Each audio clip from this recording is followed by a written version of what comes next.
Well, there's so much one could say about today's feast, St. Dominic, about Peter, about tax, but I'm going to say a few words just about one sentence in this gospel.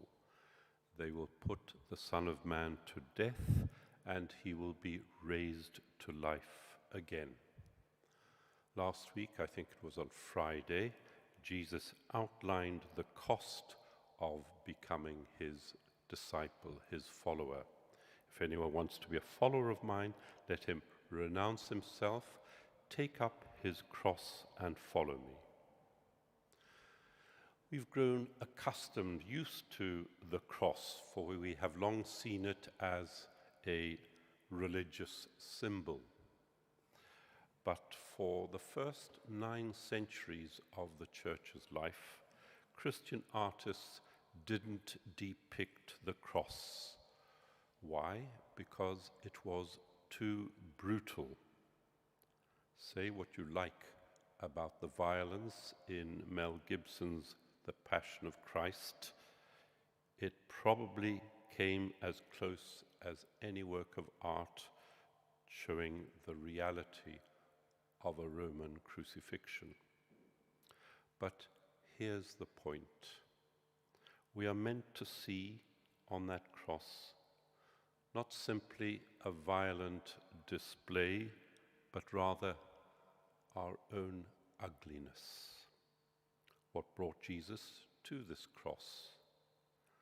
Stupidity, anger, mistrust, institutional injustice, betrayal of friends, denial, unspeakable cruelty, scapegoating, all sin.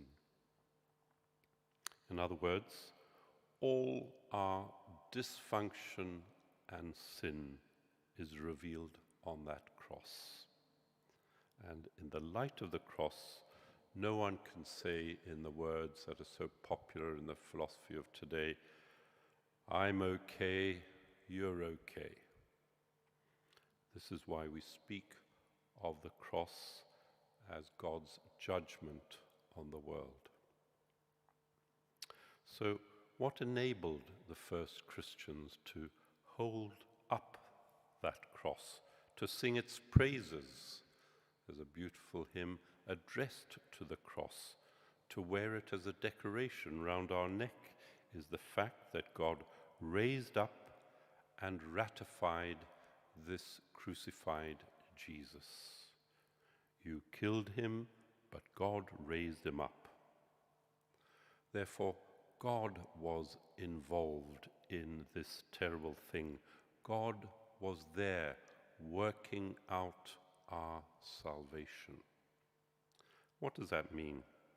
Many have attempted to explain in various ways how the cross became the instrument of our salvation. There are many theories, but let's just say this. It became clear to the first Christians that somehow on that terrible cross, sin had been dealt with.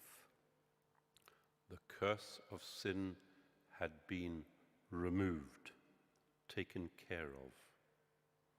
On that terrible cross, Jesus served, Jesus worked as the Lamb of God, sacrificed for sin. Jesus' crucifixion was the opening up of the divine heart, God's heart, so that we could see that no sin of ours could finally separate us from the love of God. Having now, therefore, listened to the words of that holy heart, let us unite ourselves to that heart in self-offering to the Father in this Eucharist. And then let us be nourished in communion by that heart's divine love. For it's in that crucified and risen heart that we move and live and act and have our being.